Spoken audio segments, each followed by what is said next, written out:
Hi guys, my name is Jacinta Robinson, and this is the Fearlss podcast where I interview people that have done extraordinary things in their life. Today's guest was an elite soccer player for 12 years. Within 3 years, she completed 3 10K runs, 2 half marathons, 2 full marathons, 3 sprint distance triathlons, and 100K bike ride. What makes this guest so extraordinary is still to this day, she's the only one that has completed an Ironman without doing a half Ironman or an Olympic distance. Her expertise is jumping into the deep end and feeling really uncomfortable and then finding her way through and coming up on top. Ironwoman to businesswoman, please help me welcome my partner, Alyse Grace. Hey baby. Hello. So today, babe, I want to talk about your journey through when you did an Ironman. Okay, cool. Let's do it. So for everyone that is out there that doesn't know what an Ironman is, please tell us what's involved. All right, cool. So an Ironman triathlon is a 3.8 kilometer swim, 180 kilometer bike ride, followed by a 42.2K run. And it's all back to back, so there's no breaks. Right. Sounds crazy. Yeah. So tell us, how long did that take you? It took me 14 hours, 44 minutes, and I think 22 seconds. Oh my gosh. 14 hours? Yeah, non-stop. So we started really early in the morning, and then it was dark when I finished. Okay. And where did you do the Ironman? Where was it located? Down in Melbourne. So it was the Asia Pacific Championships. So there were athletes from all around the world. It was really a really, really big event. It was really cool. Cool as. Was there anyone that you knew at the event? No, I don't think so this year. But I did meet some of the previous year winners. A guy named Craig and a woman as well who's very inspiring. Yeah. Okay. Were they the people that inspired you to do the Ironman, or was it a different story? I did the Ironman because I had a partner who did an Ironman actually, and it was really cool like tracking him live whilst he was doing the event. Okay. And so I was with him while he did that, and then after we split and went our separate ways, I think I was very inspired by him. So at the time I was doing lots of running and marathons and sprint distance triathlons, which are only 2 to 3 hours for a full event. And one day I just decided, screw it, I want to do a full Ironman. So I did have scheduled some longer distance triathlons, but I didn't actually do them. I had an Olympic distance booked, but I didn't do it. And I never did a half Ironman either. So I'm the only person in the world who's ever done a full Ironman, having never done half Ironman or Olympic distance tri. That's crazy. Yeah. So how long did you have to prep for the Ironman? I think I booked it in October 2013 and the event was March 2014. So what's that? October, November, December, 3... Oh my God, 3 months? No, 6 months, but I only really trained for 4 months out of that time. I didn't do any running for 4 weeks before the event. I just kind of freaked out. Oh, why? Tell us about it. I can't remember exactly. I just remember I knew I had to taper, so like running the week of the event wasn't smart, but for 3 weeks to not run for 3 weeks before an Ironman is probably not wise with training. But yeah, I think a part of me didn't think I could do it, but the majority of me believed that I could do it. Okay, so you felt like I'm not going to train, and then what happened? Like, so you didn't train for the 3 weeks, but then you knew that you had the event, but then what happened that week of the event? Were you... Well, I still did some rides and swims. I just wasn't running. Okay. So I was confident in my running abilities. It was years ago. I can't remember exactly why I didn't run, but I remember being quite nervous about the event. And yeah, the week of the event, I remember I had to pack my bag up, obviously, my bike up, obviously, because you have to fly it down there to Melbourne. Mm-hmm. And just because you have to take your own gear, is that right? Yeah, of course. Yeah, they don't provide it for you. So when I checked my bike into to the transition area, there was so many bikes. Like I've got photos I can show you of that. It was crazy. There was I think 2,000 athletes, so there's 2,000 bikes. It was amazing. God. Yeah. And then so tell me about that. Like you go in for a swim, you're wearing a wetsuit, you swim, what did you say, 3.8 kilometers. 8 kilometers. You're running out of the water. Then what's next? You've got to get onto the bike. How do you get onto the bike? So you go through what's called transition. So it's a massive tent, and in there you have, or I had a bag with my number on it, my race number, and then the as you run into the tent, the helpers there look at your number and they run and get the bag for you. So they had the bag ready for me, and there was like 3 of them, and they said, "Do you need help?" I said, "Yes, please." And they unzipped my wetsuit for me, and underneath I had my tri-suit on. Then they were helping me put my shoes on and asking, "Is this too tight? Is that okay?" Putting my socks on for me, just helping me get through that transition tent as quickly as possible, because that's time that you don't want to waste, because it's time tacked onto your race time overall. And then I ran out of transition, and you're running in these funny shoes, cycling shoes with cleats on them, so they're a bit awkward. And then I had to go and find my bike, so I was a bit disoriented and it was hard to find because there was so many. But yeah, then I jumped on the bike, and then I had to push it. You can't mount the bike until you get to a special line, so I had to push it to the line and then get on the bike and then commence my riding. And so you're wet going on the bike. Yeah, one mistake I made was being underexperienced, obviously, with triathlons, especially long distance, was I didn't know exactly what I was in for. There's these little things that other athletes would probably learn from experience, but I was in Melbourne, so it was during March, so it's still quite warm. I mean, it's cooling down out of summer. But yeah, it wasn't too cold at the time, but it was beginning to be overcast.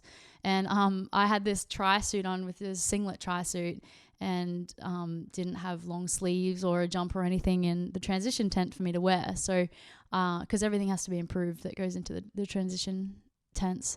So I was quite cold for 7 hours riding on the bike because I didn't have any long sleeves, and there was headwinds. So yeah, it was definitely a challenge. Oh my gosh. Was there lots of mountains in Melbourne? No. Like when you're on the bike, or was it flat? It was really flat. Yeah, we rode on the East Link. So it's like they shut down 4 lanes of a highway. So if you have 4 lanes on one side and 4 lanes on the other side, they shut down the entire 4 lanes of one side of the highway. Wow. For the event. Yeah, because we had to cycle 180k. Yeah, so it was up 45, back 45, up 45, back 45, 2 laps. So that's how we did it, 45 out. And we went through the East Link tunnel, which was really cool. I remember getting some speed up through there, over 50k per hour, which was fast on the bike. Yeah, it was fun. That is fast. And then when you went from the bike to running, were you nervous because you hadn't trained for running 3 weeks leading in? Were you nervous to go into the run, or did you feel fully prepped, ready to go? I'm a super confident runner, so I wasn't too nervous, and I'd done 2 marathons prior to the Ironman plus 2 half marathons. So I was really confident running, and obviously with my soccer background, I was just really fit. I was most nervous about the swim. I knew if I could get through the swim, I'd be able to finish the race, and yeah, I did that. So the scariest part of the swim would have been the start when I was getting into the water with 2,000 other athletes. I stuck to the back of the pack, but even still, people were just swimming over each other and pushing each other underwater. Nobody cares because it's a race. So yeah, it was very scary. My heart was racing, so I couldn't swim freestyle because freestyle you have your head underwater. And couldn't breathe because I was puffing so much because my heart was racing. So I was doing breaststroke, and then I started doing backstroke at one point in the swim as well, once I got away from all the other athletes. Yeah, right. So you would say that the swim was the most challenging for you? The swim and the ride for different reasons, and even the run. But the swim was probably... The swim was hardest at the start because I didn't know what I was in for.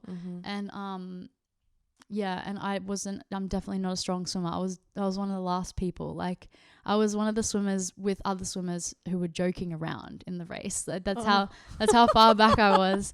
But then I overtook a lot of people on the ride and the run, so that's okay. Yeah. But I just told myself just to take my time. As long as I finished it would be fine, and I'd make up time in the other 2 legs. Yeah, right. And then with the bike, what did you find challenging about that? My pubic area was very sore because I was riding on a bike with tires pumped up to 120 psi, so you feel every single bump, and there's no Oh, shock God. absorption on a race bike. And I was riding a time trial bike as well, which is just very rigid bike. So you feel everything. Yeah. And the seat was quite hard. It was a seat that I bought custom for me. It was a very strange looking seat, but very comfortable, and comfortable for a race seat. But after 7 hours, my area was very Bruce. sore. And after the event the next day, I took a photo. Actually, it was purple and blue, and Oh, nasty. it was gnarly. Oh, Yeah. God. So that was painful. Yeah. So tell us about like when you're in those moments that you are feeling pain, and it is uncomfortable. How do you get through that? Like what's going on in your mind? What games are you playing? Are you going, I'll get to this point and I'll back it off a little bit, or are you singing, or what are you actually thinking about? Yeah, good question. There's lots of things I've thought about and lots of strategies that I had in mind before the race to help me get through it. So one of them was I chose 3 songs to sing to myself whilst I was during the race. And what were they? I can't remember all of them, but one of them was Is it when you're happy? because I'm happy, clap along if you feel like a room without a roof. Yeah. Whatever the lyrics are. So yeah, that was one of my songs, the happy song. And I can't remember the other 2. But yeah, I just sing them to myself, and they were mood songs, so they were meant to get my mood up if I felt a bit lower. But at no point did I think I couldn't finish the race. When it got hard, when my body was in pain, I know that physical pain doesn't last forever. Okay. And I've done races before, like a marathon where your feet get very sore. So I knew that the body would do it if I told it to do it. So mentally I was saying, it's okay, body, like it'll be over once we finish, and then we can rest and eat and all of that kind of stuff. So you're quite mentally strong. Yeah. And then also I had a sticker on my bike whilst I was cycling that said, your worst day of training is never as bad as a day of chemo, because I raise money for people with cancer. So that was a good reminder that I'm blessed to have an able body, and to be grateful for it, and to push it to its boundaries, and finish a race, which I know other people have finished before. So I knew I was definitely capable. Okay.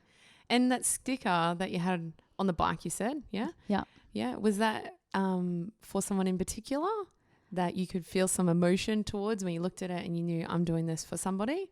Yeah, it was for 3 people in particular. So my mum's father, so my grandfather, passed away when I was quite young, and I really looked up to him because he was an incredible businessman and a great grandfather in the way that he used to teach me lessons and teach me games, and just the way he nurtured me as a young woman was really beautiful. So I did the fundraising for him, also for my stepmom's sister at the time.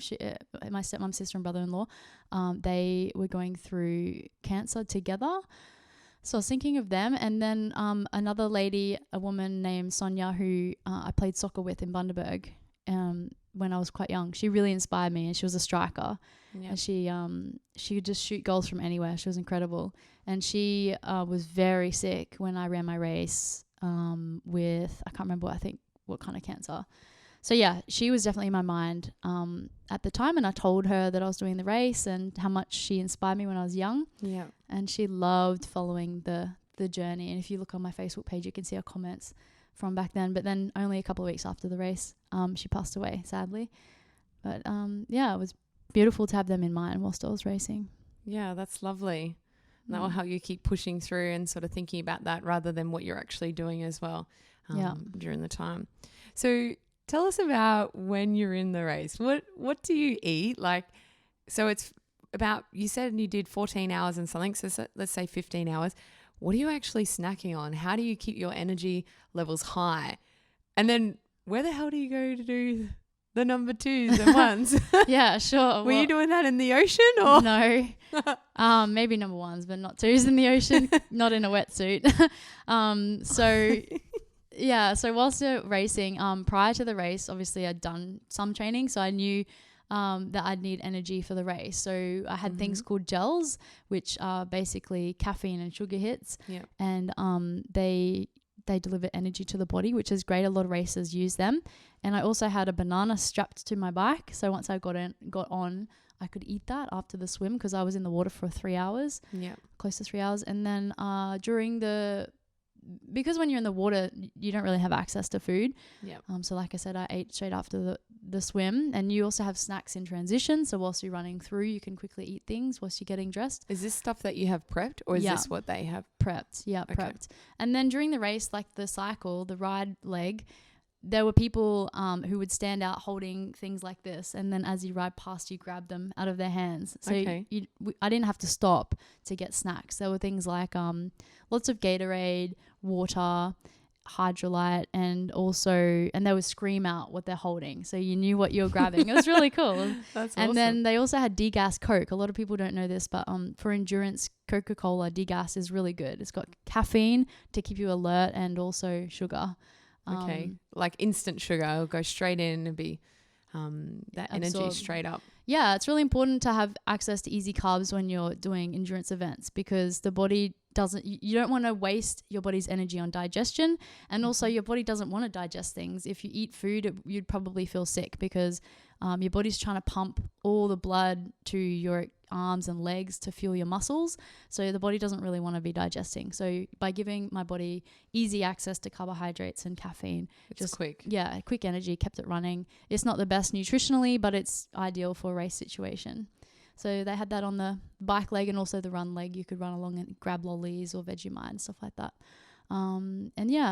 To go to the toilet during the ride, they had portaloos, so I'd have to stop, and there'd be people there who would grab my bike and put it off to the side whilst I went to the dunny, and they'd wait for me. I think that's how it went from memory. I haven't done many races, so I can't really remember. Yeah. And then did you feel like you needed to do it though? Like, no. Were you just so in this like race, everything's just about moving forward rather than in the ride leg, I didn't really need. Actually, I do. I think I stopped once or twice to do a number 2, but number 1's like you just kind of hold in, and some athletes even pee whilst they're riding or running.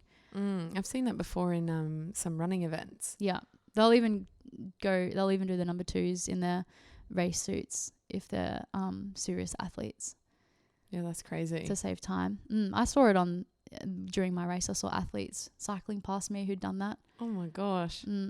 So tell us about, like, just say I'm going to go into an Ironman. What's some advice that you would give me?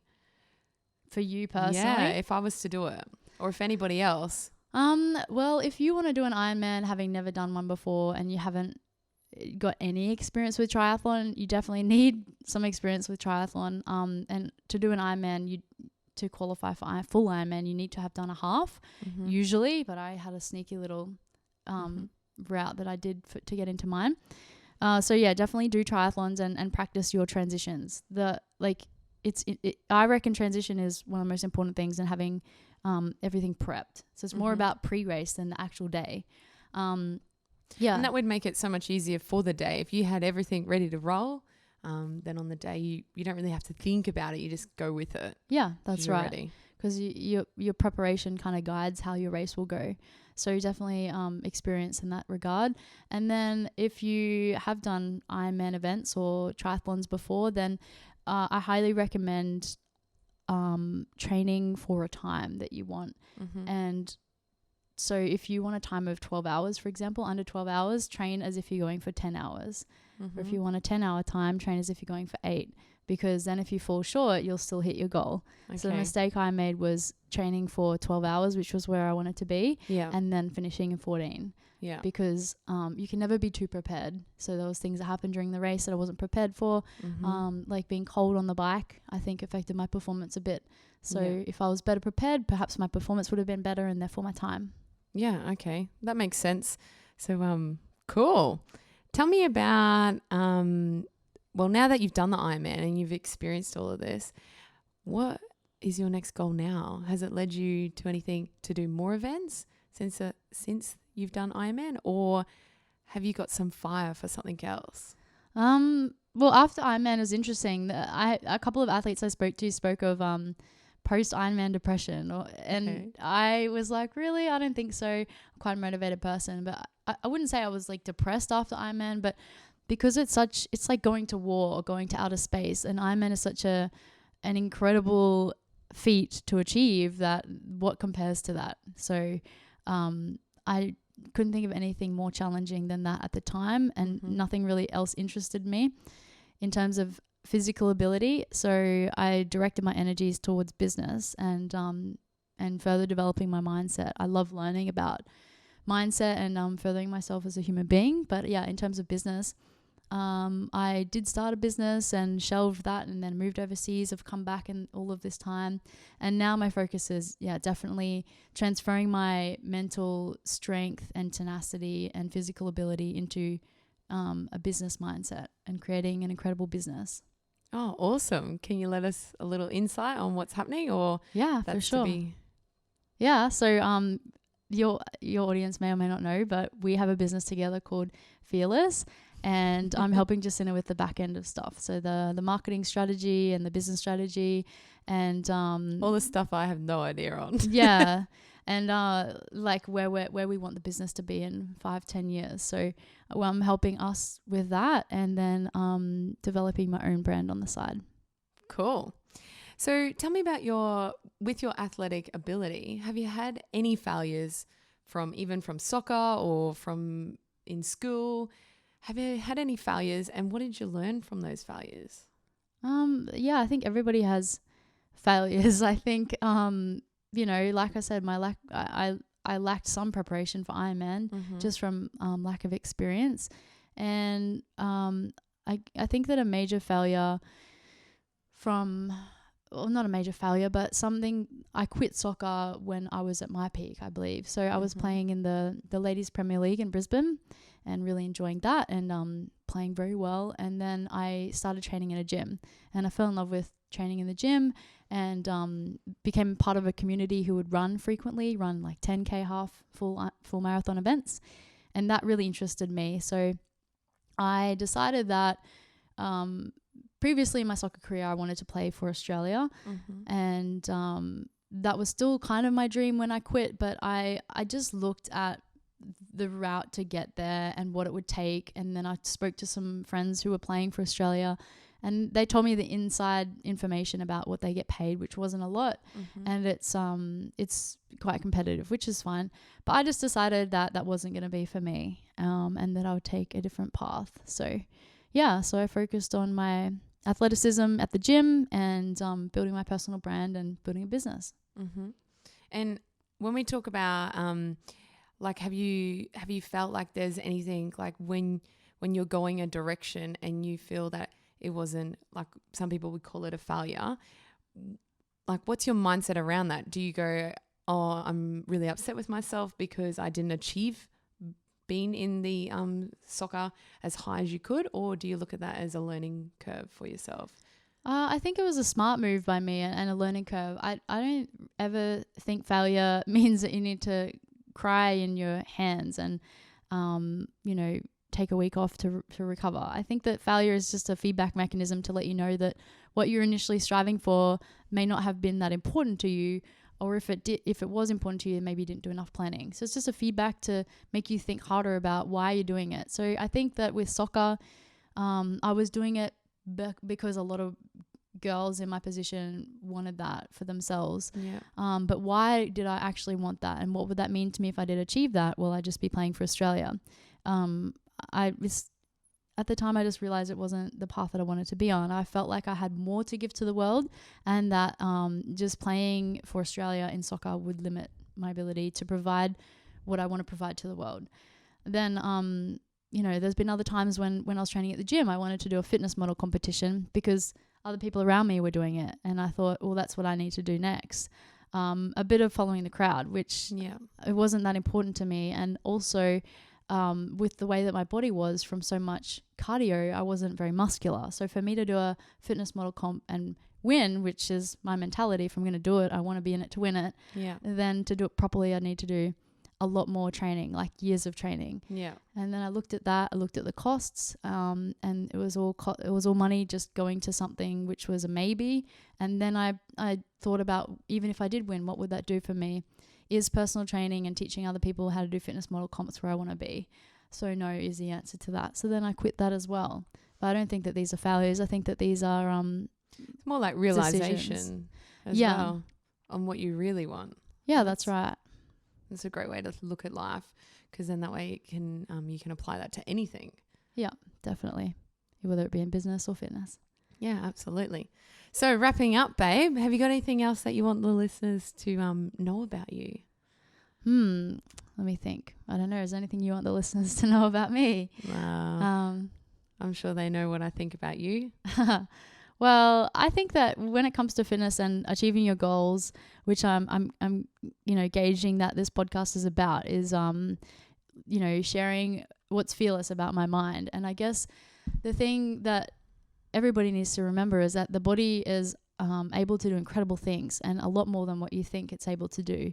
And a lot of the time the body will tell you that it can't go further, but then the first time it says it can't go further, it can go 50% more, and the second time it says it can't go further, it can go 20% more, and then another 10%. It can just, the body is incredible, and what the mind perceives the body can achieve. And we've seen this in athletes, running the 1 minute mile, people summiting Mount Everest. And once one person's done it, then many people want to do it. Yeah. It's just that first person to brave, Wim Hof with his world record and breathing techniques. Once somebody achieves something, then a lot of people can follow. But you've got to decide at what level you want to go out there and achieve your goals, and work out a plan and work backwards from that goal. And what it means to you if you achieve it. Yeah, make sure that what you're aiming for is something that you really, truly want, and why. Yeah, cool. Wise words, babe. Yeah. Well, thank you for joining me on the podcast today. It's our first one. Yeah, thanks so much for having me. It's been lovely. Thank you. Well, thanks for listening in to the podcast with Alyse. If you'd like to get in contact with her or watch her daily inspiration, I'll post her social media links below. Now we're going to get into the Fearless Challenge that Alyse has for me. So you'll be able to find this on Jacinta Robinson YouTube channel. And get ready, because it is a race against each other. All right, Alyse, what's your Fearless Challenge for me? So I've decided that we're going to do a mini triathlon. So we're going to swim, ride and run. So if you just look over here, you can see the pool. So we're going to start by swimming up and back in the pool. And then we're going to run down the stairs here, and then each grab a bike, and then we're going to ride the bike. Oh yeah. So come with us. We're going to ride the bike up here. Come. And around the tables. And leave them back there, and then we're going to run, both of us, down here. So come see where we're going to run. Is this a race? It is a race. It's a mini triathlon. So we'll come run down here and then up along the back there. So let's have a quick look at the course. We need to walk the course. And then we run up here. We're racing. So there might be a little bit of bargy. Actually, no, that's not allowed in triathlon, so we won't do that. Okay. Don't touch it. And then, back here.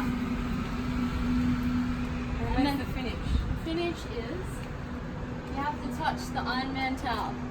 Oh, okay. Yes. And the first one to touch the towel gets crowned with the Ironman medal. Let me show you. So who will win the Ironman medal today? Alright, bring it. Bring it on. Let's do it. Wish me luck. This is it. Is this your first triathlon, babe? Yeah. This is our first ever triathlon. Alright, let's do it. Ready? Yeah. Say ready, set, go. Ready, set, go.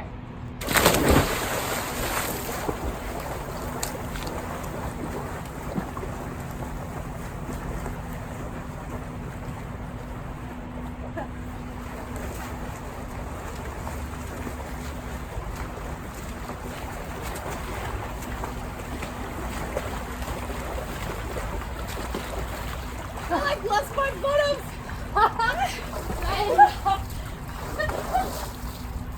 Woo, that's crazy!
Wow, what a race.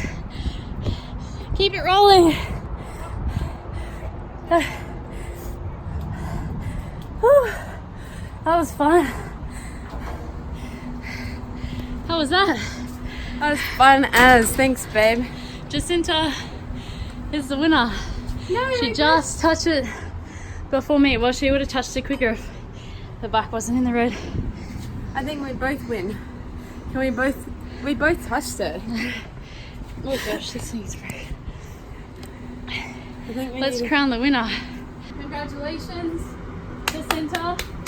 You are a budding Ironman. What? Budding Ironman. What's that mean? You're on your way. Yay! Good back. Thanks for the challenge, babe.